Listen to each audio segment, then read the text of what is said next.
So now in the Tamil, I'll speak in both Tamil and English. Is that okay? Okay. So let me ask everyone a question here. How many people, the students, are happy with the way the country is right now? How many of you are happy? Okay, no one. How many of you are dissatisfied? Okay, good. How many of you want to change this world? Okay. And the question is, this is a fundamental question of life. See, at some point in life, everyone comes to a point where you have to ask one question. Do you accept things the way they are, or do you want to change the world? Do you understand what I'm saying? It's a fundamental question that will determine if you're a human being or if you are just an animal. The question that you ask, if you want to change the world, then you become a human being. The Honorable Chairman, Nalla, he gave a wonderful talk. He hit on many, many topics. And these topics are not just about politics, or about the invention of email, or about Tamil, it's about being a human being. And that's what I want to talk to you about. So we're going to have a discussion about what it means to be a human being. Because the history of the Tamil people, the history of the tradition of Siddha, is that central question. What does it mean to be a human being? And it is the right of everyone in this world to have the opportunity to be a human being, and the conditions of our environment must be an environment where all of us can be a human being and not be animals. Alright? That's the important issue. But today, in the world, see, I'm not a politician, I'm a system scientist. I study systems. Email was a system. And when you understand it's a system, it's very clear that a Tamilian 14-year-old in 1978 invented it. Period. Because email is a system. And as a system scientist, I study systems. So we're going to talk about systems today, okay? I think Siddha will have a more deeper conversation, but I want you guys to be inspired to see the world as systems. You're all engineering students, right? So today you study mechanical engineering, maybe you study electrical engineering, maybe you study civil, but the foundations of all engineering is systems theory. Siddhas, scientists were actually system scientists. I've actually built a course where Vata, Pitta, Kapha were not just Vata, Pitta, Kapha. They were actually systems terminologies for representing transport, conversion, and storage. And I'll come back to this. But these are, the Siddha teachers were not simply what a saffron robe ported. They were actually systems engineers. And you'll understand this if you actually study this. But the reason I want you to understand systems, getting back to being a human being, is when you look at this world today, we have about 100, maybe 500 people who run this world today. Right? Maybe in India, maybe 50 people. Alright? But there's about 500 people who run this world today. And you look around you, and the system that they've created, as Chairman said, is not a system to serve you or me. Right? That is why you're unhappy. It's a system to serve themselves. And we each have a certain amount of life on this planet, maybe 60 years, 70 years, 100 years if we're lucky. But it is our duty to change the system. You understand? That is what engineering is about. Engineering is not about simply observing the world. Engineers create things. We create systems. There is no Kadavul that's going to come here and create that system. You must create that system. Do you understand? That is what engineering is about. See, scientists, there's a big difference between scientists and engineers. Scientists, okay? Scientists can lie, but engineers can never lie. Do you know why? Because engineers actually have to make something. Scientists can simply observe, they can put a curve and fit a line to a curve, right? They can do linear regression. Everyone know what I'm saying? They can do statistics. 400 years ago, the so-called scientists said the Earth was the center of the solar system. There was another scientist called Galileo who said, no, the sun was the center of the solar system. It was only in 1992, the Catholic Church said they made a mistake, right? 400 years later. So those in power use scientists to lie, but engineers cannot lie, because you have to build something. Right? You have to build an airplane, you have to build a bridge, you have to build a software program. If it doesn't work, you can't talk your way out of it. You can't write a paper about it. So engineers have to understand how systems work. And the most important system that you have to understand is the system around you. And that you are part of that system, your body's part of that system, what you put in your mouth is part of that system, everything is interconnected. So when I built that first email system, it too was a system. It wasn't simply the exchange of text messages. I'm talking to Prasanna about this. You see, prior to 1978, there was no system of communication electronically. It was simply the exchange of text messages. That is not a system. So in 1978, when I came into this office at Newark, at 14 years old, I looked at this system, which was the office. On the office system, you needed inbox, secretary would receive the mail in the inbox. You needed the outbox, another component of the system. You needed drafts, you needed file folders, you needed the trash, you needed a memo, you needed a typewriter, you needed CC. In the money, not even 50, 60 components in the chip, right? These are components of an engineering system. That system I called email. Prior to 1978, that system did not exist. But now the Tamil problem is we are very humble people, right? We don't promote ourselves. Right? That's our culture, right? We're taught to be nice, we don't promote ourselves. So in 78 I created it. In 81 it was copyrighted, following the rules of the land. Then I came to MIT and I created many other systems. And in 2011, Time magazine wrote an article, The Man Who Invented Email. Then this was put into the Smithsonian. Then you had these Vellakarangal say, no, we created email. Because they looked at what they did prior to 1978, the exchange of text messages as email, but that is not email. Because in 1978 is when I defined email. So the facts are black and white, but what is important to understand, as Chairman was saying, is the history of the Tamil people is a history of people who have been oppressed. Do you understand what I'm saying? So what is important today is that Sairam University is recognizing the inventor of email. It's not for me. This invention is your invention, because what it means is for most of Tamilians, we don't come together, okay? We didn't support our fighters in Sri Lanka, right? Did we? Our own people didn't support our fighters in Sri Lanka. So it's time to come together as a people. So the invention of email is a story about us coming together and celebrating not Shiva Ayyadurai, but celebrating the Tamil people. Because the history of the Tamil people is a history of being innovators. For 300 years after the British came, we've been suppressed. So now we need to rise up and defend the invention of email, not only for me, but it's about you standing up for yourselves. Do you understand what I'm saying? Does everyone understand this? Yes. Because the history of the North Indians against the South Indians has been the history of oppression. And the oppressed people, if they don't stand up and fight, they will become more and more oppressed. Because it changes you mentally. Your mental system changes to think you're less than other people. It's a very psychologically destructive thing. So, after 35 years, the Tamil people recognizing V.A. Shiva is not about recognizing me, but it's recognizing the right for the people of India, for the right for the people of Tamil Nadu to stand up and say, we are somebody. Do you understand? That we mean something. That we are not going to stand for lower standards anymore. In our leaders, in anything. Do you understand what I'm saying? If you guys are dissatisfied, it is your responsibility to create your future. You must not just be seeking jobs. That's slavery. You must be job creators. That's liberation. It is easy to graduate, go work for TCS. Anyone can do that. Right? Anyone can do that. But you must be revolutionaries. And what is a revolutionary? A revolutionary tells the truth. Right? So when I told the truth against CSIR, that's being a human being.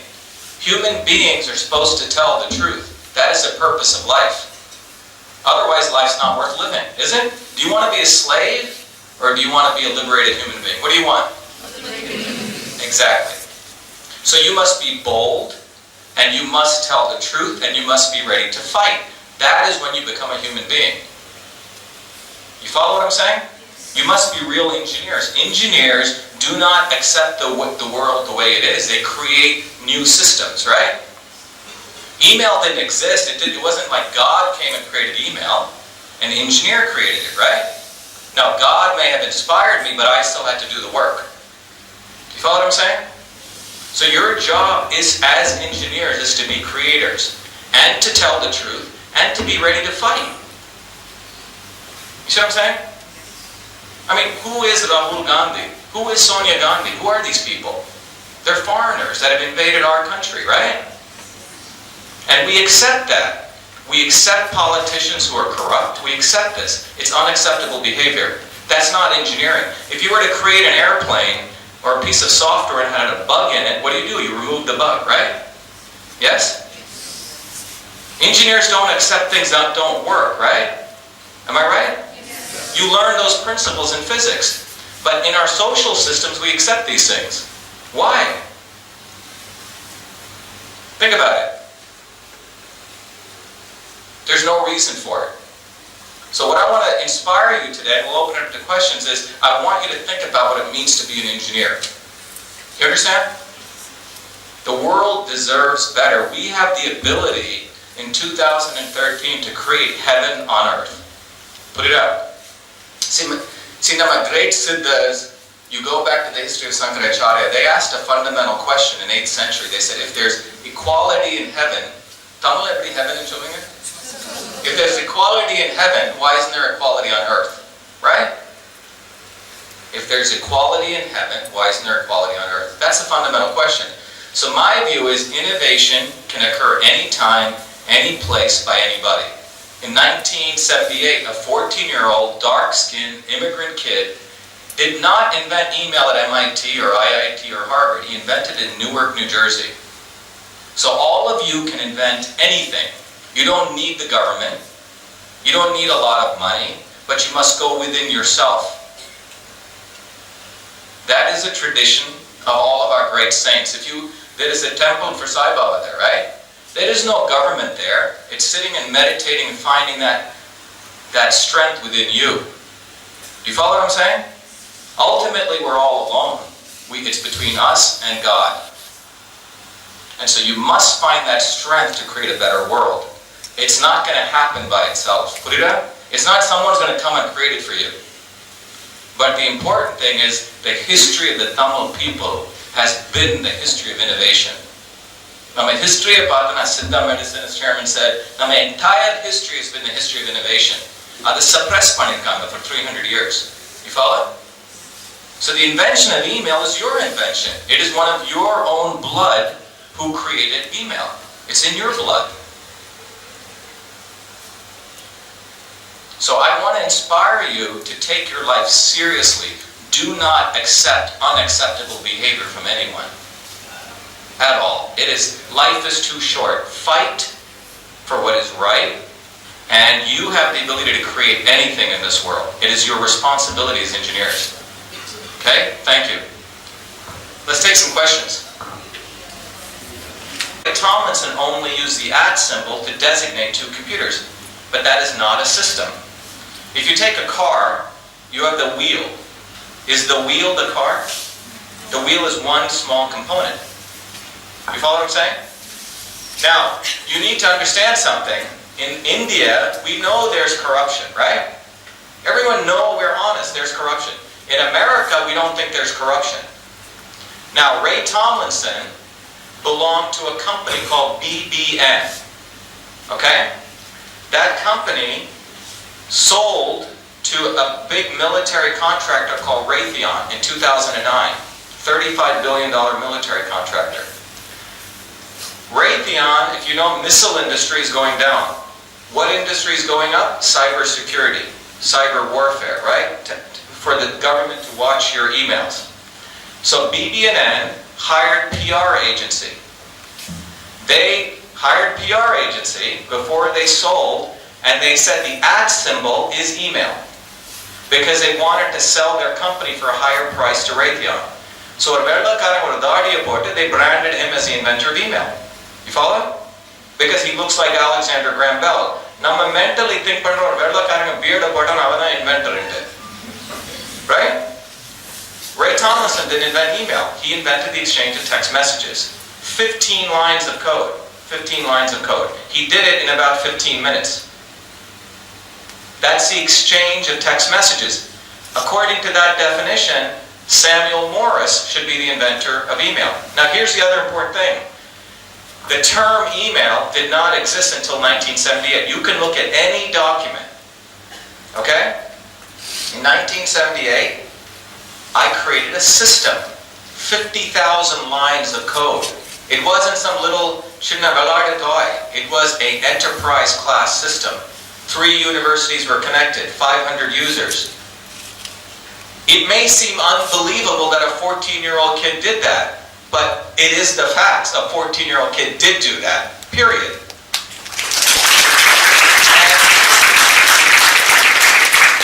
When Mozart, a 6-year-old, 7-year-old, or Beethoven creates music, we believe that, right? Why? Because he's white?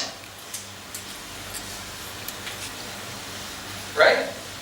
But when a 14-year-old writes 50,000 lines of code and he creates a system, and he comes up with the term email, the Oxford English Dictionary puts the origin of email in 1979. Merriam-Webster in 82 when I got the copyright. So this is black and white.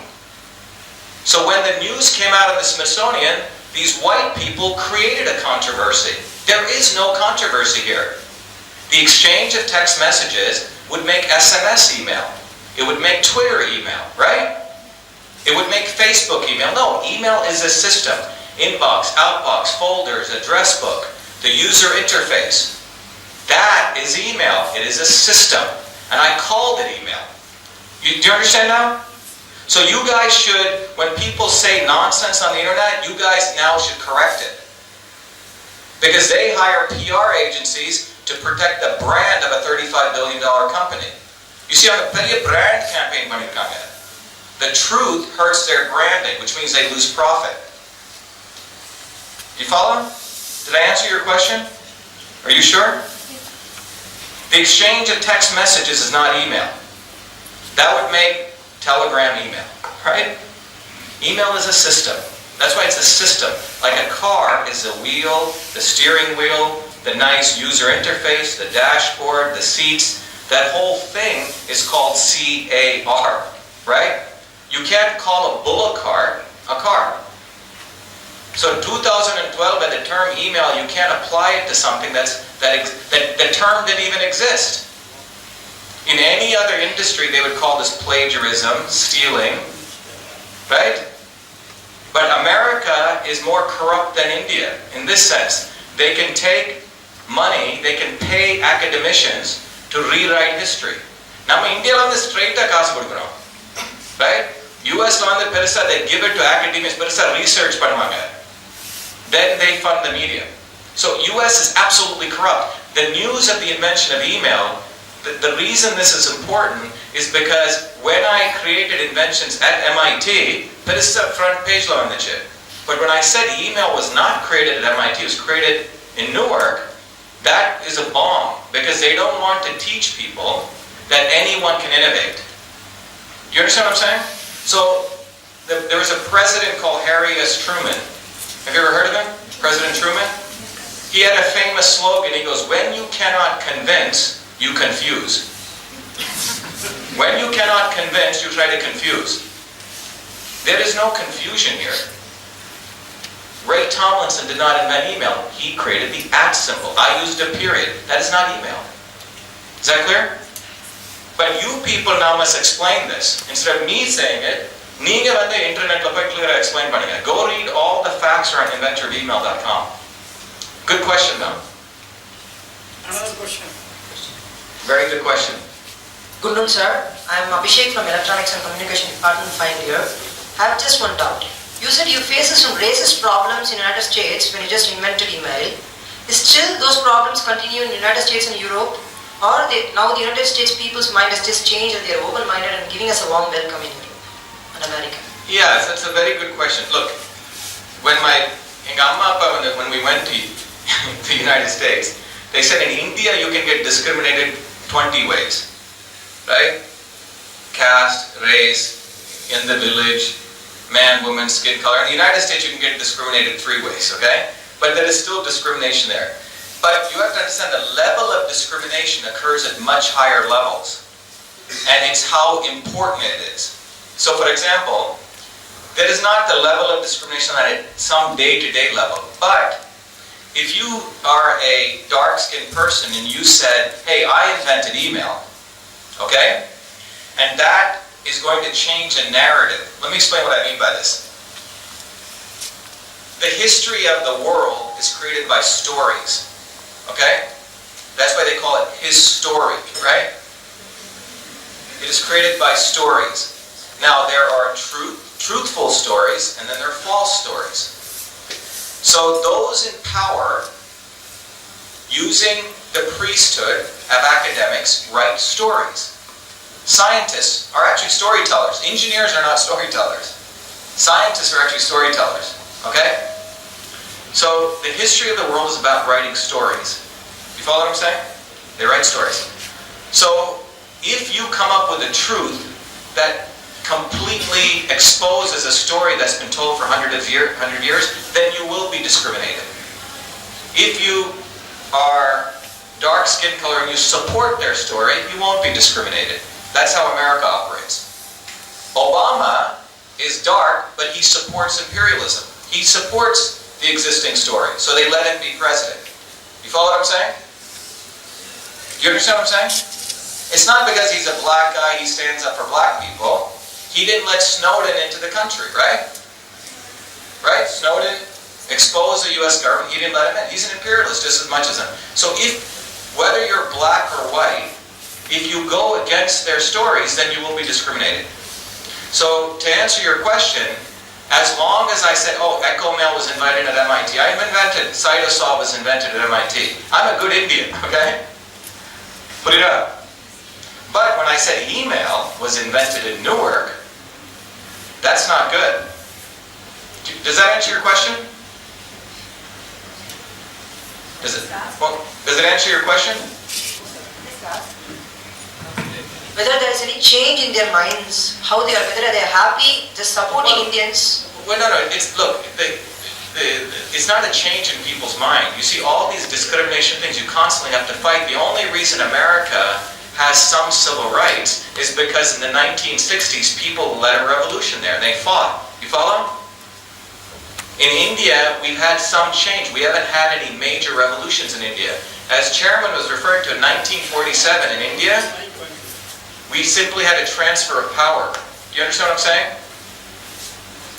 So we haven't had absolute liberation here, but in the US, they've had some more liberation movements, so we get more freedoms. Obviously, there's more to fight for. I'm saying it's an ongoing struggle.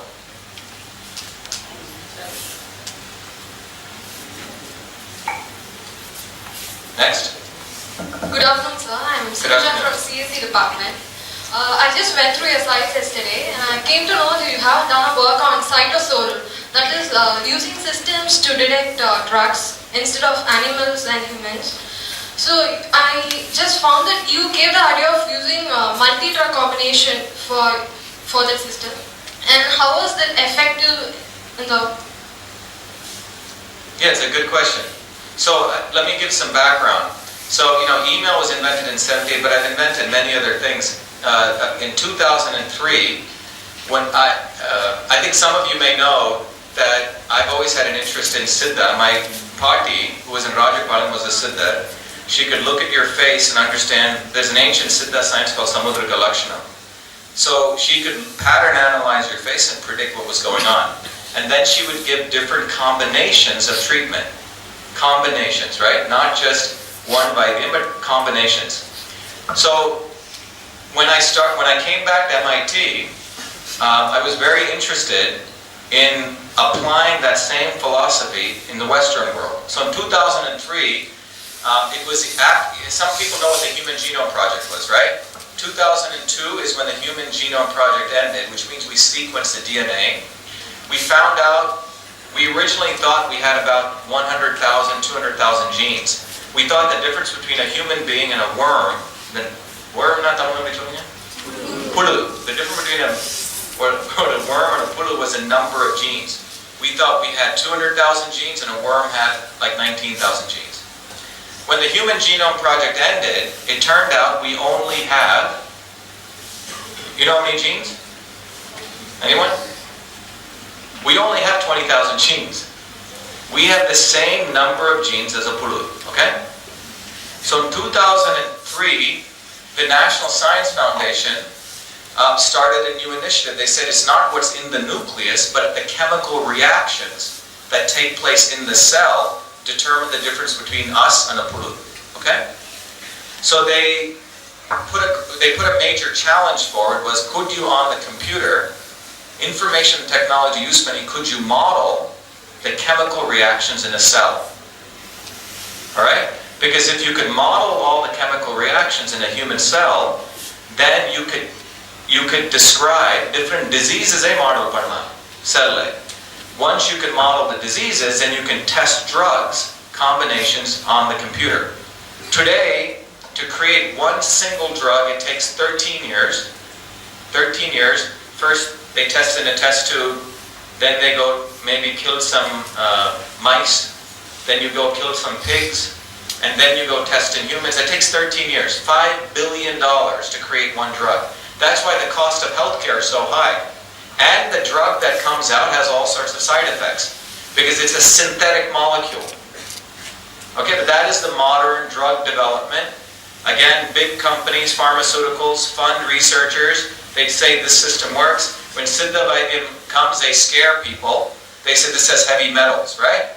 So there's this whole propaganda. So Cytosolve is this technology we developed in 2007 out of my research at MIT to model the human cell. We did that in 2007. When I came to India in 2008, I discovered some of the interesting combinations between Siddha and systems biology, which I'll talk about later. And then when I went back to US, we took Cytosolve and we launched a new company. We raised about 5 crore in investment, and our goal was, could we use Cytosolve to actually discover new combinations of drugs, as you asked. So last 2 weeks ago, we modeled, the last year we've been modeling pancreatic cancer. Everyone know what cancer is? Pancreatic cancer. So we modeled that on the computer, and we tested combinations of generic drugs. And we found a combination that the FDA has approved for us to get our pre-IND meeting. And we've done this in 9 months. Okay? So this innovation, right, is going to be revolutionary because we're going head-on-head against the pharmaceutical industry, right? So you have to now be a revolutionary. So when I told the news about email, we had to fight. When I went to CSR, we had to fight. When Cytosolve comes out, we will have to fight because great innovations are not accepted. So Cytosolve is really an innovation to use the principles of Siddha to do combination drugs. But it's mixing IT technology with biology. Next question. Good morning, sir. Good morning. I am Rakesh from Electrical and Electronics Department, final year. First of all, sorry, sir, my question is quite long. That's okay. According to whatever you said, anything that works as it is supposed to is a system, right, sir? Anything that any device that works according to how it has to is a system. Well, no, a system has very particular properties. But I'll answer that. A system has really 3 fundamental properties called transport, conversion, and storage. Those are 3 properties. Plus, most intelligent systems also have the property of feedback when you study control systems theory. So a system has a very particular definition and is highly interconnected. Okay. Yeah. Sir, you said transport, interconnection, and storage, sir? No, transport, conversion. And storage. Yeah. Okay. Let's take Morse code, sir. The first guy has the text, he encodes it and sends it. The other guy receives the text and he decodes it. And if he wants to reply, he uses another coder. So maybe that's a system. It has transportation and conversion and storage. And it has a feedback. Right, so that's an open loop system. Typically, large-scale systems are what's called feedback. Yes, sir. It doesn't have feedback. So what else does an email do other than these? What do you think? You answer your own question. So let's go back to what I just said. Wait, so you answer your question. If you take the inter-office mail system, right? Have you ever seen the inter-office mail system?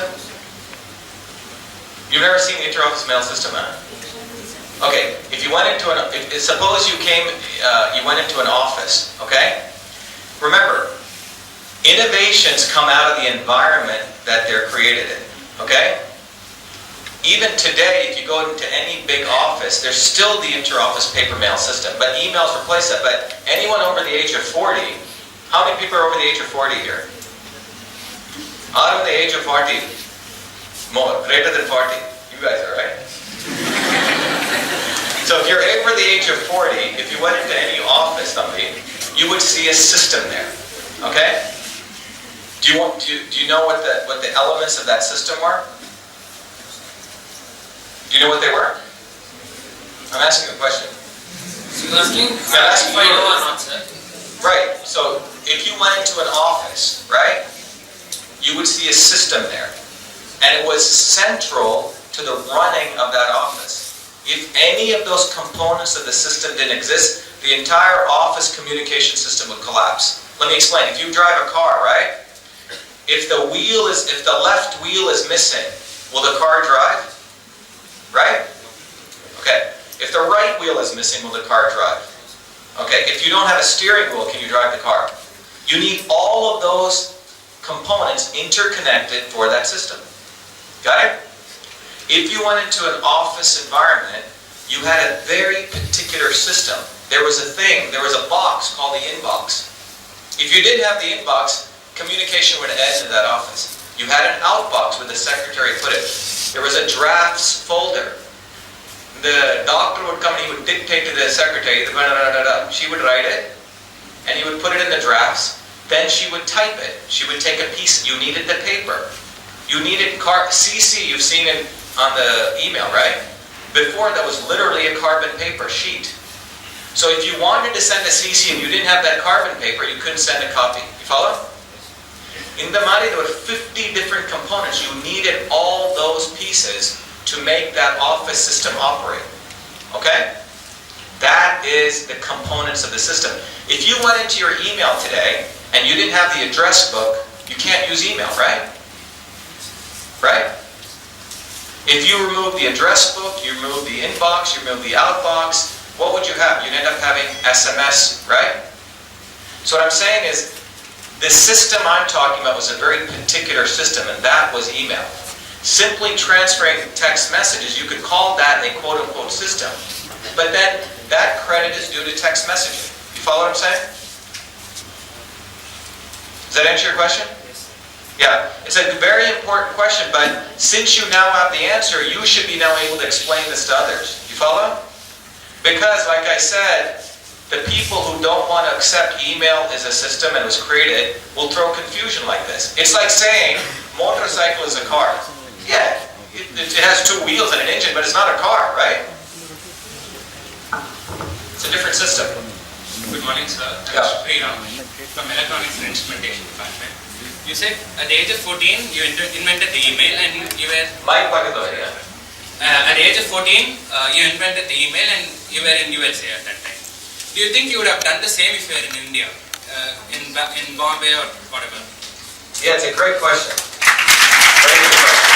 Look, first of all, remember, let me give you the conditions, what I had in Newark, New Jersey. Let me give you the conditions, because that'll answer your question. All right, so in 1978, I was fortunate because on the summer I got selected to go learn a programming language. In fact, 7 programming languages. I would get up at 5 in the morning, take a train all the way to New York, which was very dangerous in 1978, by the way. A young 13-year-old kid traveling to New York. In fact, I used to travel that trip so much, eventually when an African American saw me, a big guy, and he became my bodyguard, okay? True story. It's in the book. By the way, I have a book coming out called The Email Revolution. I explained this. So why did I get that opportunity in the US? There was a visionary professor who said, let me give the opportunity for 40 kids to learn programming. So someone did it. It wasn't the government. You follow what I'm saying? Some professor came up with the idea. He wanted to help 40 students. He sponsored it. Okay? I was the only Indian who got to go. In fact, I was the youngest person. Then, what happened? I had a very, very strong mother. Okay? My mom came from Tirunelveli. She came from a home where her father left her when she was 8. So my mom was very, very ambitious that her kids do well. So after I finished that programming language, my mom introduced me, right? So I had a very good family who cared about me. She introduced me to a physicist by the name of Les Michelson. Les Michelson was around 35 years old, I'm 14. He gave me this opportunity. Second thing was good family. Second thing was here was a boss who gave me an opportunity, and he said, look, would you like to create the electronic version? He didn't have any jealousy. But CSIR, the boss is afraid of their subordinates. They're jealous that their subordinates will do better work than them. You follow?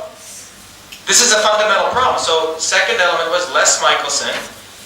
He was a physicist. He saw this young kid. He didn't look at my color. He said, he was excited. He was really excited, passionate into innovation. So he gives this 14-year-old kid the opportunity to come into his lab, gives him access to computers. That has a lot to do with pure trust, right? Again, no government involved.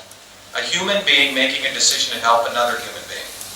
So he gave me that trust. So even though I was 14, I was among 35, 60-year-olds, I was treated as an equal, right? No one saw me as a 14-year-old kid. They saw me as an equal. I was professional. I showed up to work. I brought my briefcase. I brought my lunch. They didn't pay me anything. Second year, they gave me free lunch. Third year, they gave me $1 per hour because I did good work. I used to work 16, 18-hour days. I had finished all my high school. I would go to Newark, work, and then go home. So the elements were a good family, a good mentor who was not jealous, and a good some equipment. No money. There's no money there. Out of that came email. Now, to answer your question, if I had those same conditions in India, yes, email would have come about. Definitely. But the conditions were someone who cared, my parents, a mentor, and some infrastructure. You look at organizations like CSIR, they spent billions of dollars. Since 1947, they've produced maybe $2 million in revenue. Billions and billions of dollars go in. So it does not have anything to do with money. It has to do with freedom. Treating people as human beings. You follow?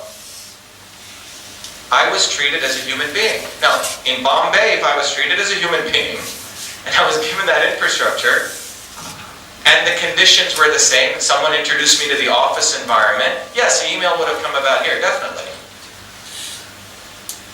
But do we have those conditions even today, in 2013 in India?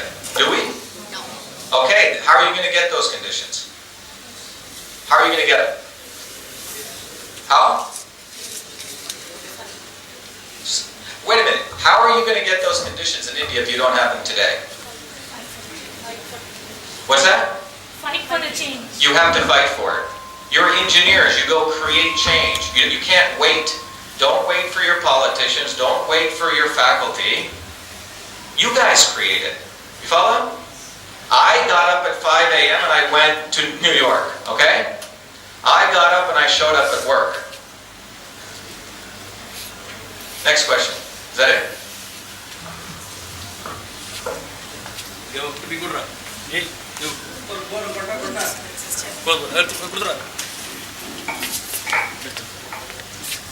Good afternoon, sir. I'm Ratna from IT department, third year. I went through a wiki page earlier this morning. It read about your teaching system visualization. So what is system visualization exactly about? Yes. Are we okay on time? Okay. So systems visualization, it's a good question. So in 2010, when I came back to the United States, I have an interdisciplinary background.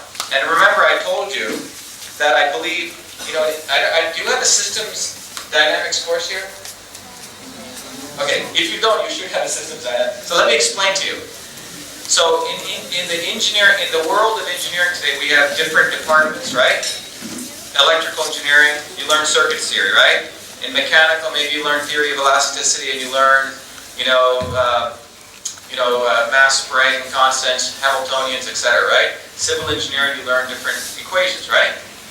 But the foundations of all these engineering disciplines are systems theory.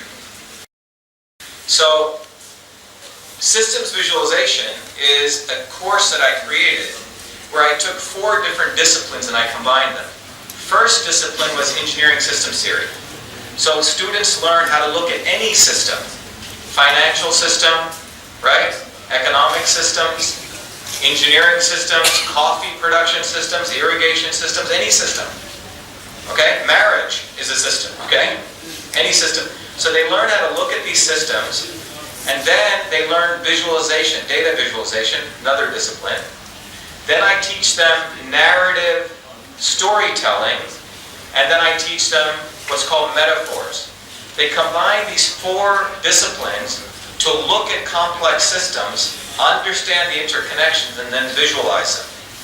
Why did I create this course? Because my view is that if you can understand complexity, you can then see interconnections between things, okay?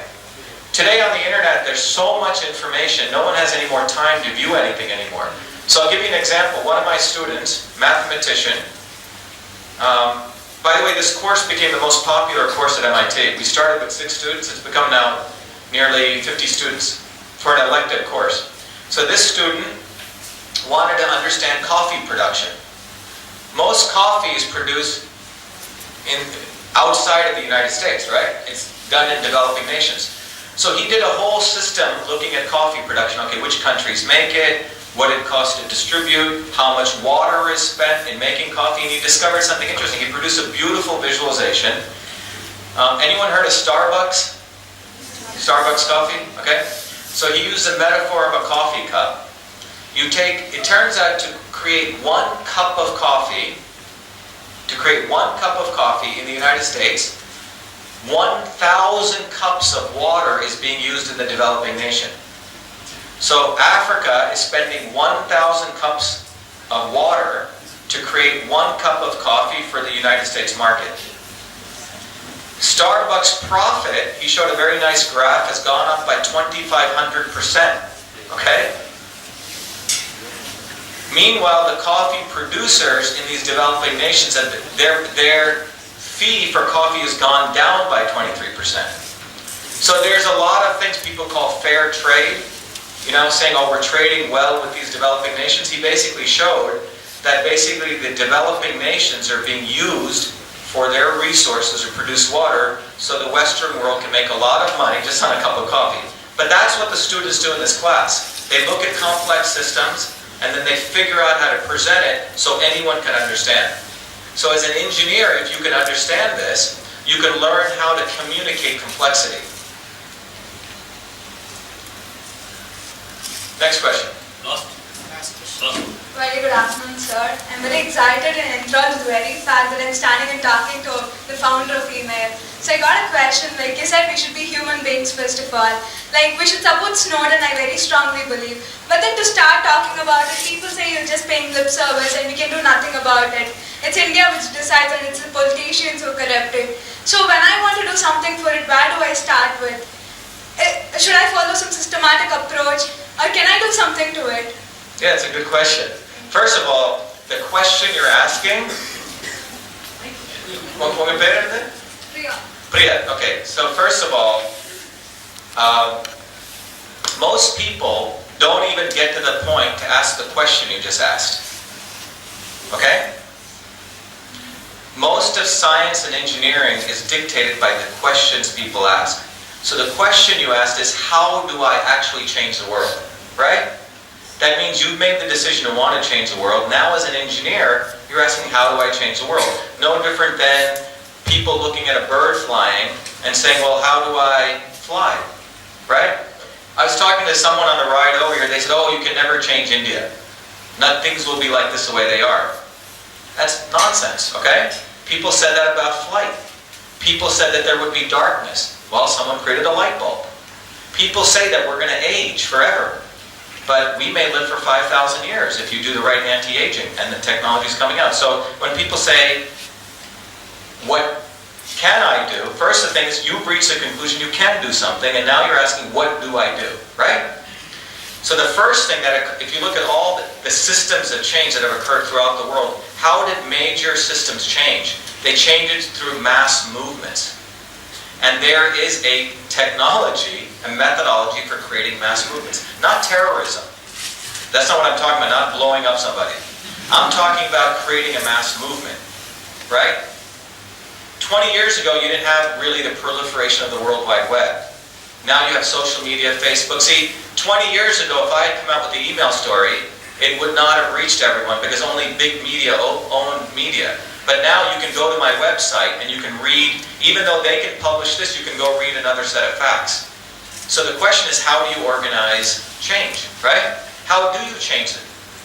So the first thing you have to look at it is, what has been the history of change? And if you look at the history of human beings, change has always come about through mass movements. If you look at the Sankaracharya movement, even religious movements, they were mass movements. They had a theory, a revolutionary theory, and a way of disseminating that theory. So the main answer I can give you is the fact that you've asked that question. You need to now get together with your other students and sit and start talking about this. How do we change it, right? And then you start studying history. In the United States, prior to 1967, no one had the right to vote, right? There was no right to vote prior to 67. They had a mass movement, right? Before 1967, before Kamaraj, most people weren't even getting lunch, right? So you organized a movement. So what I can tell you is you need to build a social movement, all right? We need to build a social movement, and the good news is 50% of India is below the age of 25, right? 600 million people below the age of 25. You guys can own this future. The average age of an Indian politician is 70, right? So you guys should, shame on you, actually shame on you if you guys don't change this world. You own 50% of the population.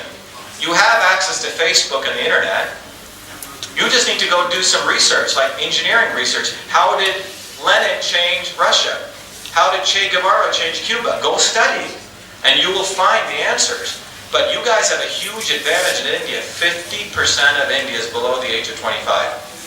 I think you guys can beat those guys who are over the age of 70, right? Okay, thank you.